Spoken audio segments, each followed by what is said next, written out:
Greetings, good morning, afternoon, or evening. This is your painter in residence, M. Francis McCarthy, and welcome to Easel Talk number 25.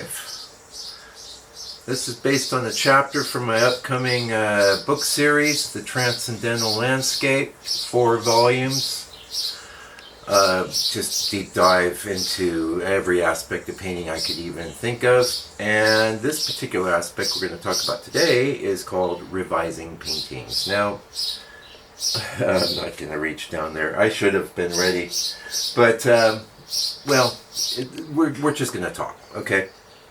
So, you know how I'm always telling you got to do a lot of paintings to learn how to paint, and that's just the facts. That's the facts of the matter. You can watch infinite videos, but, you know, it's not really going to add up to mastery without putting the brush down on the board. And, which means you're producing a lot of paintings, and then many of them are going to be, pretty good. Not many, when you're starting out anyway. Some of them will be pretty good, some of them will be middling, and some will be quite bad, and some will be absolutely atrocious. So, when we're talking about revising paintings, usually those absolutely atrocious ones, you can just chuck them in the bin. And I recommend breaking them or something first, because you'd be surprised what people will dig out of the garbage and hang on their walls. And heaven help you if you signed it, because that'll be stinking up your legacy for your whole rest of your life, or I mean after your life. Well, we've got some. It's quite hot here. Has been yesterday. Today, there's a few clouds in the sky. We didn't have a single cloud in the sky yesterday. It was blue sky, and it was pretty dang hot. I will drink coffee. I hope that's okay. I had a comment that my videos are too long and that I'm an egoist that drinks coffee, and guilty as charged. You know, I don't know if you can make art without an ego. Why would you? That said, I don't think I'm better than nobody else. I'm just a guy in the studio with a brush and some ideas about painting that I want to talk to you about. So let's get going. So most of the time these days I just plow ahead with new things, right? There are paintings, of course, like I was saying, that fall in that middle category or to down there. They may be somewhat redeemable, okay?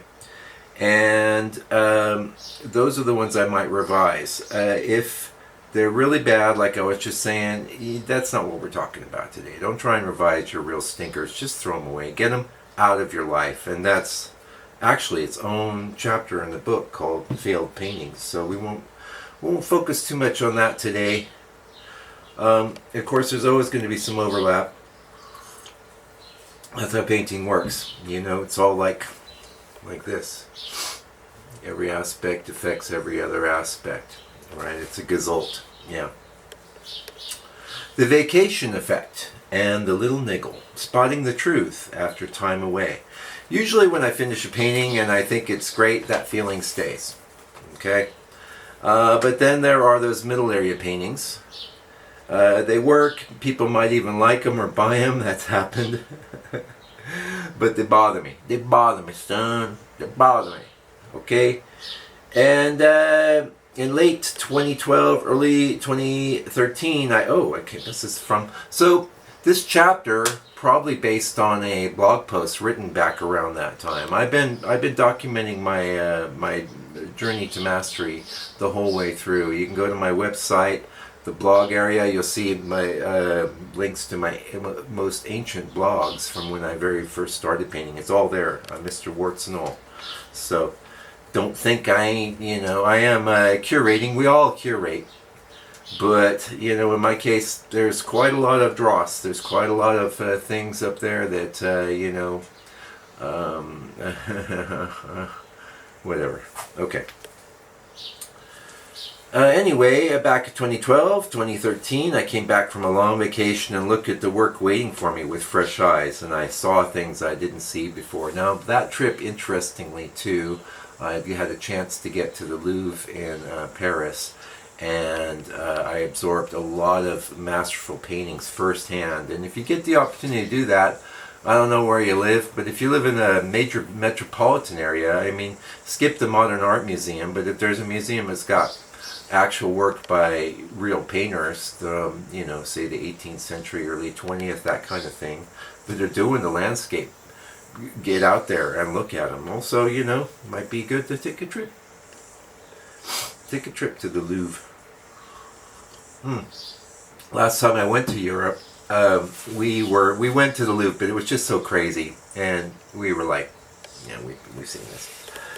We didn't go in the second time, but it was definitely impactful to me. And it's not so much even the Louvre, it was the time away from the studio. So I come back from this long vacation and I start seeing all these problems with paintings, right? The result of that was I spent weeks redoing dozens of paintings. I used, it's early on. This is what I knew I was going to be doing this talk this morning when I got up, and I'm sitting there having my first cup of coffee. And I'm thinking about it, and I'm thinking, I'm going to pull up that master idea, And what am I talking about? Okay, so I arrived at the composition. I had a photo. I used that to create a painting. I maybe changed a few things around. I'm always changing things. But, one of the things about this progression to mastery is that you will develop eyes to see as you progress that will constantly reveal shortcomings, not just in your work, but the work of others. We kind of touched on that on the video that's up on the channel now, the 15-minute video. That's the 3.5 by 3.5 mini, what's it called? Clouded Sky. Clouded Light. Yes, nice. Nice little painting. Sorry for the sniffles, by the way. I know it's probably irritating.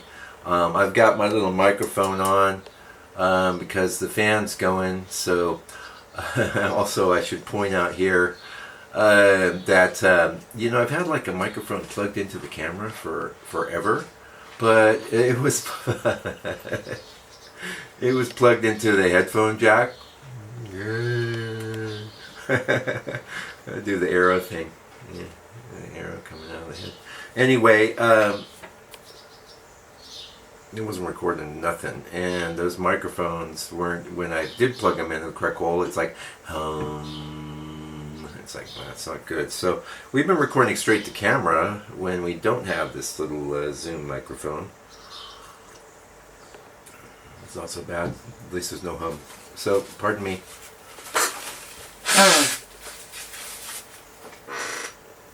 Good focusing. Hey, we're back on the 28mm today on the f7. We have been using my 50mm on my full frame camera. I like this look a little better, maybe. I ain't checking that. I don't know what that is. You used your phone 2 minutes less than last week, or 2 minutes more. Okay, back to work. So I spent weeks at that time because I had fresh eyes to see. You know, informed by the time and space, and also informed by just, being immersed in the work of the masters and having some epiphanies about what creates a good painting, right? And that's the other part of the painting process. Yes, there's always the experience of putting the marks on the board, but there's a lot to be said for looking at the work of other artists and doing master studies and things like that. And anything you can to try and enhance and increase your perspective. Anyway, let's keep going. Some of those were transformed into really good paintings. And, oh yeah, that's what I was going to say. So, I'm sorry, you know me. We go off into the sidebars, but we always pull you back. So one of the techniques I developed that time is I had my composition I created from the photo, but I looked around before starting the revision of that painting and I tried to find a complementary master painting that I could use to influence my revision. Now, this breaks one of the rules that I'm always outlining here, which is the don't serve two masters rule with your reference. But since the painting's already kind of, lost, anything we could do to improve it, we would try, and that did work very well. So I'm going to lay that tip on you early. Now, it does take a little time. Hopefully you have been, searching the interwebs for references of paintings that inspire you by tonalists or other landscape painters. I recommend having a folder on your computer where you can just save all that stuff. Don't even think twice about it either. Don't worry if you already have a copy or a version of that painting. Because one thing I have noticed from searching around on the internet is that you will see something sometimes and think, oh, I like that. And then you didn't save it to your own computer, and you'll never find it again. So that's just another sidebar. That's what we do. The modern studio reality. Now we're talking, well, that was 2012, 2013. I'm way better now. In fact, coming out of that 2013, 2014 period, that was a bit of the dark night of the painting soul for me. 2012, 2013. Yeah, I did a few good paintings in that period, but I struggled a lot. I was in this sort of transitory period, and that could happen to you too. And as I was saying in last week's video, you just have to paint your way through it. You have to get through it and paint until you get to a place where you can look at your older work and go, ooh, okay, I see where I was going wrong now. I'll see. So, the modern studio reality. Oh, he's having somebody's sweating out there. It's already hot. Got the fan on. We're good. The modern reality is that most of the time I spot that I'm on a failing sort of spiral a lot earlier in the process now. I will either just wipe the painting off while it's on the easel, or just take the whole board and chuck it. So I don't do as much revision now, but I have to say that revising paintings and doing revisions was a big part of my process. And you want to zoom out because you want to be an awesome artist from the word go. From the first day you decided, hey, I'm a painter, I make paintings, and they're great, okay, well, deciding that your paintings are going to be great and actually making great paintings aren't the same thing. You've got to build up the powers, and painting is not easy, which is one of my big attractions to it. It's taken me about 15 years to get to the level I am now, and to get better, will just take more time. That's just more effort, right?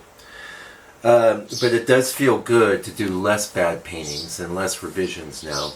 But I think the whole revision process was incredibly powerful for me, and so much so I went through several different phases. Like there was a phase around 2011 or so where I've mentioned this before in the channel. I was doing just 8x10s and 5x7s, and most of the 5x7s worked out just fine. But sometimes when I would do the 8x10 version of a scene, I would just add a bunch to the top, and the whole feeling of the painting was off. Or I just didn't realize where I had to leave spaces in the landscape for the eye to move. Anyway. Yeah, and collect these failed paintings, and see if you can fix them. And putting up a masterpiece to influence you, and just do it. Just do it, make the effort. And there have been times I've attempted to revise a painting only to wipe that off and only to just say, no, it's not fixable, I can't do it. Yeah, so the quarry is open again. You're going to hear a few people driving around. It's Monday morning here, about 9.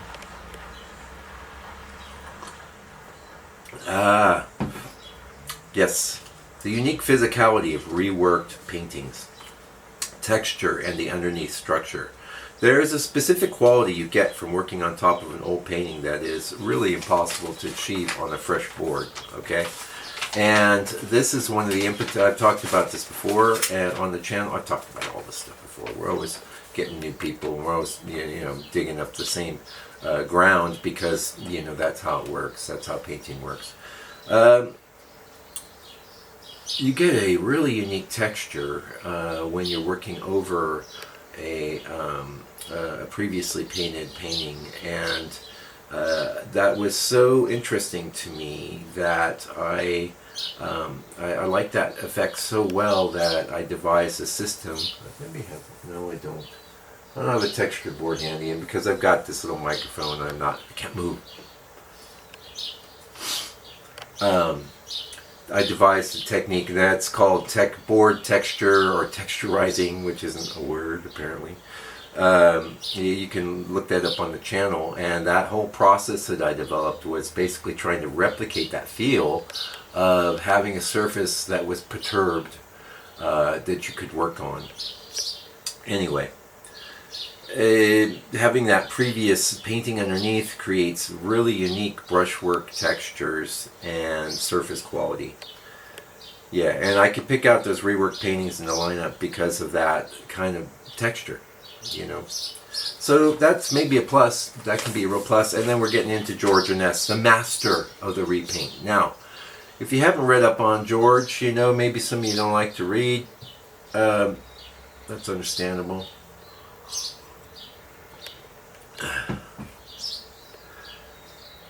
He was not very satisfied quite often with his work, and maybe if he was happy early on, like this happened to me, it happened to you, we thought it was cool, and then as we progress on down the lane, we say, oh, maybe not as great as we thought. I could fix it. I could fix this thing. And it was to the point with George where he would just grab paintings that were awesome and start revising them and really ruin them. So I want to caution you about that too. So now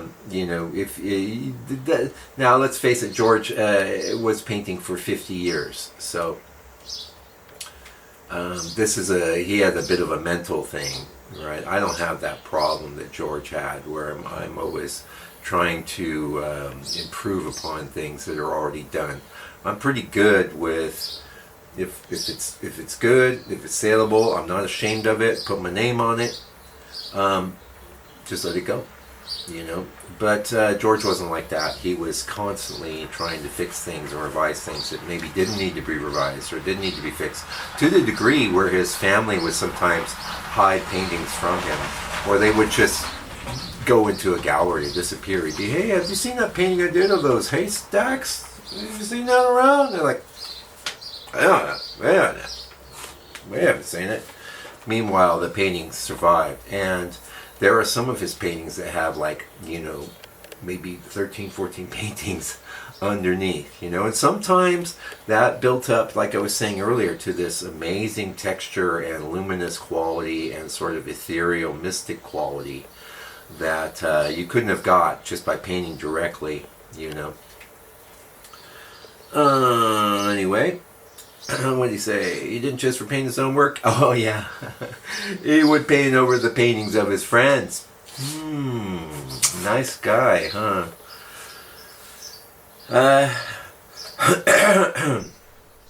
There's a link below this video for a book about how to paint tonalist landscapes. Go to my site and order one now. I'll ship it to you, and you'll know how to paint a tonalist landscape.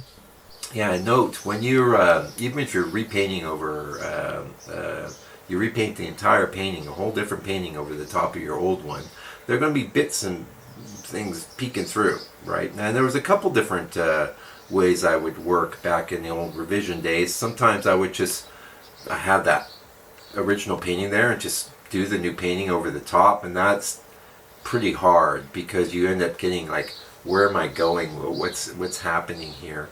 So my solution to that was I would start covering the paintings with a, in fact this was the genesis of me working on burnt umber. Prior to working with the burnt umber tone, which I don't work that dark anymore, burnt umber is quite dark, and that's a whole phase of the channel and my painting journey. I would work more on a sort of burnt sienna tone. But that obviously wasn't going to be dark enough to cover up a painting that I wanted to revise. So what I would do is I grabbed maybe 10, 15 paintings that I wanted to revise, and I painted over the top of them with oil paint. At the time I didn't even have burnt umber. I was mixing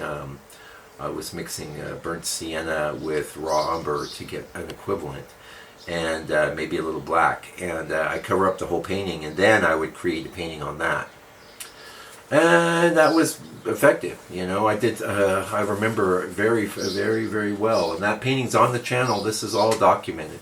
Yeah, when it was breakthrough painting for me, breakthrough. I'll always think about it in my mind, and I'm sure you have those too. Yeah. Okay, planning the revision, digital and manual. Okay, these days I don't just guess, I use Photoshop to plan.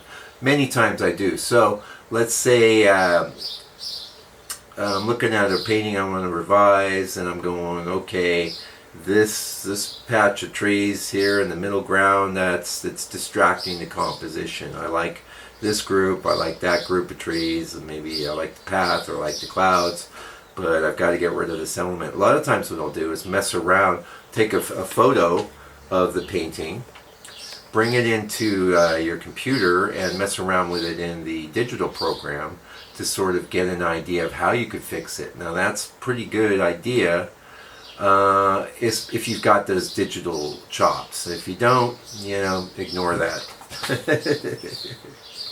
I know many of you don't care about the digital side of things, and why should you? In many ways, doing actual oil paintings in the real world is a positive reaction to the negative influence of the digital on our lives, right?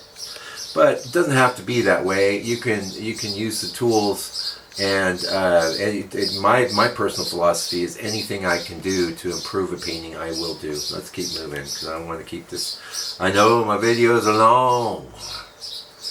You can see my beard growing. Okay. Yeah, maybe it's a sky. I could composite in a new sky. I could try a lot of different things to fix that painting in the digital world, and then use that as a reference to fix the painting in the real world. It's a good idea. You could try it. You could try it. And at the end of the day, it all adds up to experience. As I started to say earlier, it's like, we go out of the gate, we want to win. But you won't win every time, especially if you're just starting out. So what's important is to paint for the sake of painting, to paint like you work out in the gym, to look at that muscles. You just work. You don't work. Nothing is accomplished by working out except it builds your muscles, right? Nothing is made or created in the world. It's just something you do to build yourself up. And painting can be very much like that too, especially if you have that sort of mindset or attitude or approach. That's going to be a winning approach, because you have to put in the hours. You have to put in the hard yakka. And that's a term they use out here in New Zealand. Hard yakka. Hard yakka. Compositing solutions. Take the photo, creatively composite new elements, a new path, a different sky, or a better tree. I've even taken trees from old master paintings back in the day, I don't do this much now, and dropped them in my own work digitally. Say, okay, and that gave me some real Frankenstein stuff, so I'd be careful with that. But there are a few that worked. So try it. Try it. Maybe take a picture of the kitchen sink and okay, just kidding. Just kidding. Come on. Yep. Some revisions are minor, replacing a clump of trees. Some are total. I had a beach scene with a hillside that I worked to death. It had nice color, but the composition was a disaster. I tried to fix it. I failed. I had to let it go. I had to destroy it. I had to put it down. Yes. Ooh.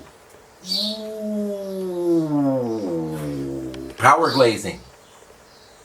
It's on the channel. I hardly ever do it now, but I went through a phase. What is power glazing? Okay. I'm glad you asked. Maybe the painting has got a decent composition, but the color is boring and insipid, right? Now, I hardly do any glazing at all anymore. I used to really love it. A lot of people walk into my studio and say, oh, you must be a glazer, because they know the technique and they know it's a tonalist technique. But my work is already very dark in value. Not very dark, but darker in value than a lot of other modern work, okay? And for that reason, the glazing will just darken it even more. And we'll have a whole talk about glazing coming up. But and we've talked about glazing plenty on the channel. But power glazing is a different thing. So there are some colors. Now, when you glaze, I got a few here. I got my faves. Where's that rose matter? Where are you, honey? No. Oh, there it is. There's a few. Oh, where's that burnt sienna? There's a few colors you can glaze with that are very transparent. No. Oh, come on now. Come on. Oh, there it is. I got a few. I'm going to hold you up some inky tubes. Now, these two tubes of color are only in my box just for glazing. I know they're too manky to tell what's going on. That is transparent earth yellow, which is like, if you add a little bit of white paint, you go, well, that's yellow ochre. But it's so, it's really strong, really transparent. And that gives you a brown that kind of tilts a little towards the greens. And lots of times I'll balance it out with Indian yellow. Indian yellow is really strong. It's the strongest pigment in this whole box, hands down. And the history of Indian yellow is it used to be made from cow piss. I'm killing you. But now it's just a synthetic color. But it's very, very strong. And very orangey, very yellow-orange. So I'll mix these two together if I just want to do a yellowing sort of thing. But and these aren't all the transparent colors. These are all the kind of warm ones. You got that rose madder or alizarin crimson. That's completely transparent. You've got this burnt sienna, which the burnt sienna from like the Winton. This is an old Winton tube. It's made with the red iron oxide, 100% transparent. Now, the burnt sienna from the traditional burnt sienna is somewhat opaque. Another cup of coffee. Can you glaze with opaque colors? Like I said, this video is not so much about glazing, but we're talking about power glazing. But just to answer your question, yes, you can, but it's going to add a certain amount of milkiness. You kind of run into more of a scumbling kind of thing there.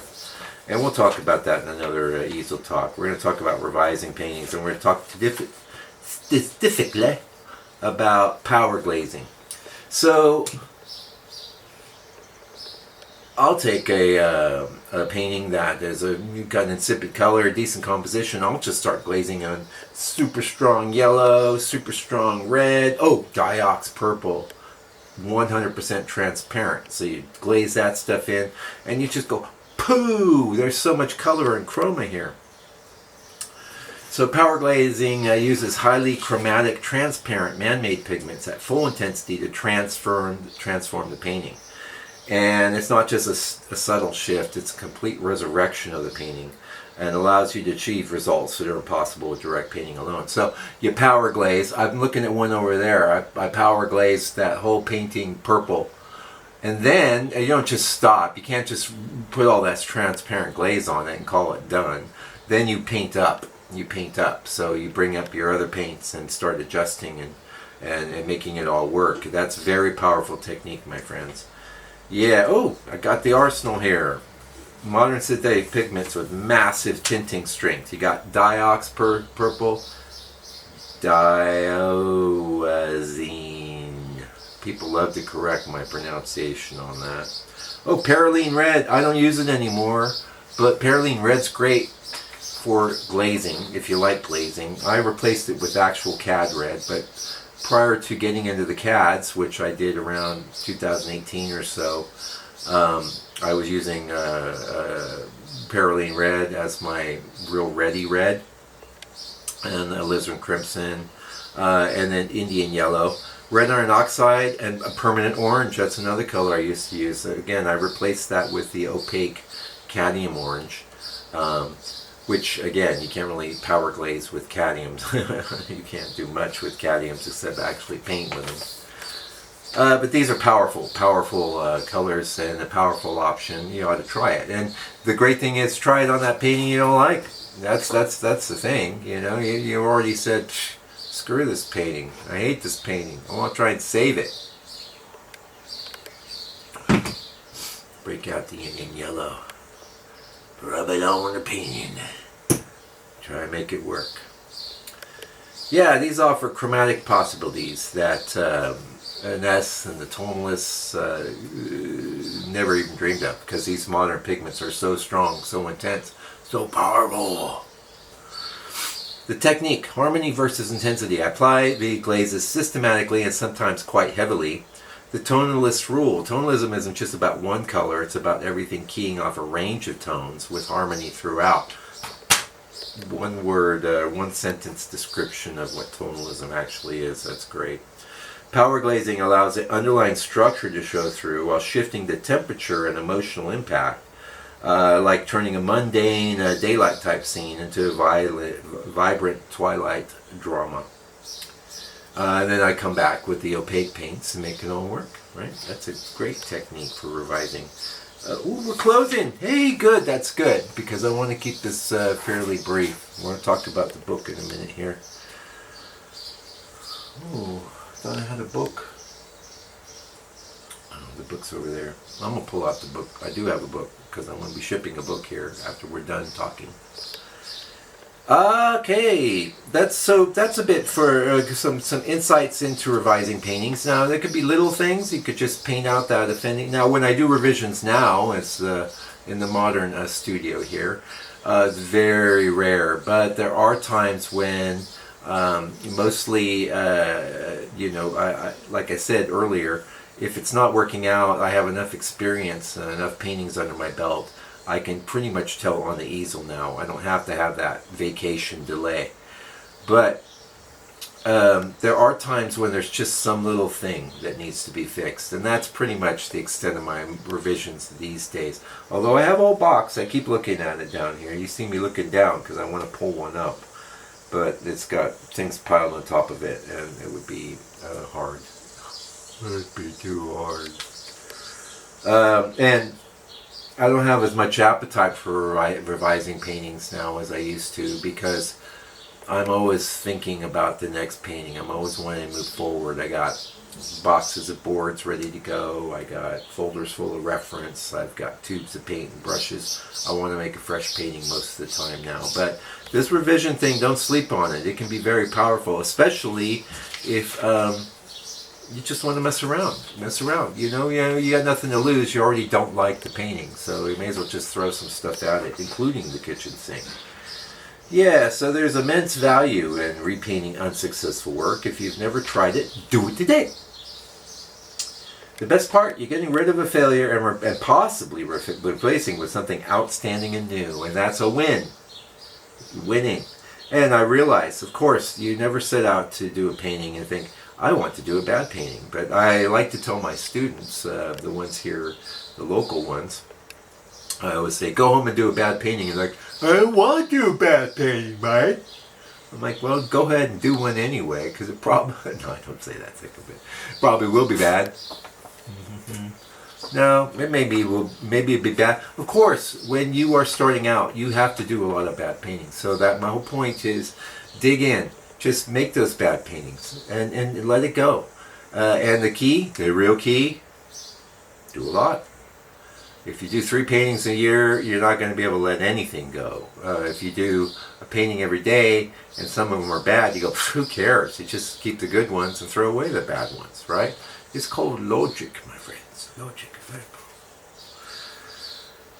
And hey, you revise it, it becomes successful, that's when you can put in the show. And I've sold plenty of revisions, let me tell you, and that's a great feeling, saving something and it making it into someone's home. Plus, one day in the far distant future, you'll probably be, long dead.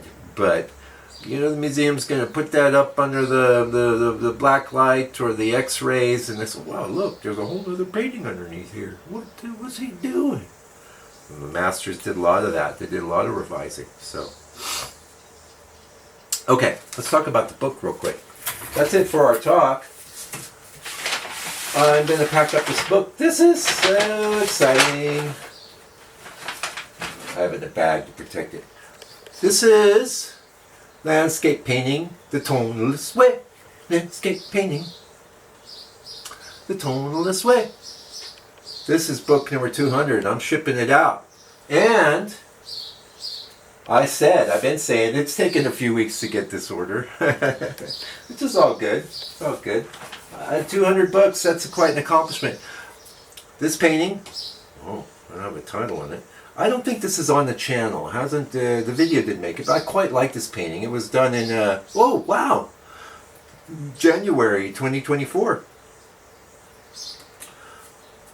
That's a special gift going out with the book. So if you bought the book, you know what painting's coming your way, and I'm going to pack it all up together and send it to you. So I appreciate the support, and I just want to commemorate book 200. I think that's a milestone, and I appreciate the support. And usually a little gift goes out with every book, nothing major, but here we're doing something quite nice, and I'm excited to do that, and I wanted to share it with you. So maybe you want book number 201. And this year we'll be coming out with our new series of books, and we'll see how that goes. The thing is like the world's full of information now. There's a lot going on, but like I'm telling you all the time, do your paintings. Start recording your own paintings and start sharing them. Share your process. If you, this is the thing that I wanted to kind of communicate at the end of this video. It sort of ties into the gentleman that's criticizing me for talking too long and drinking coffee.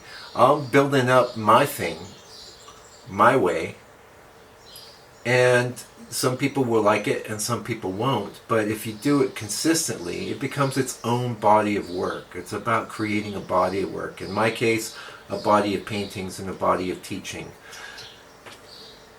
That's what I like to do, and that's what we're doing today. And I appreciate you coming around to check it out.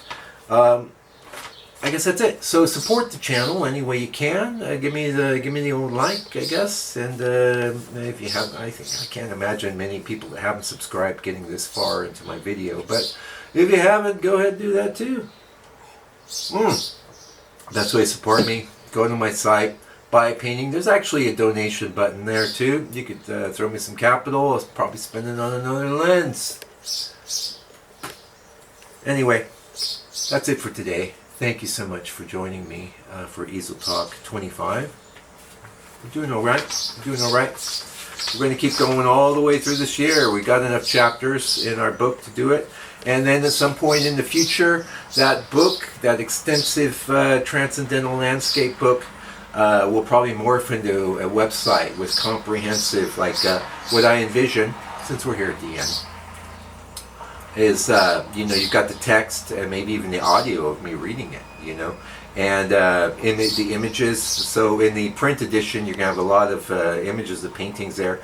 What I envision, though, is, since most of those have been recorded, is that you can click on it and you see the video, you see the recording of the painting session, or you've got the chapter of the book, but you also have the corresponding Easel Talk. Isn't that something? So you could just do the deep dive into tonalist learning, and it's cool.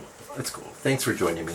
I'll be back next week with another Easel Talk, and of course the painting videos, and I hope you're having a great new year. See ya. Oh, take good care. Stay out of trouble. Fight the power. Did you know you could buy the book landscapepainter.co.nz. The book cost $65 US. Did you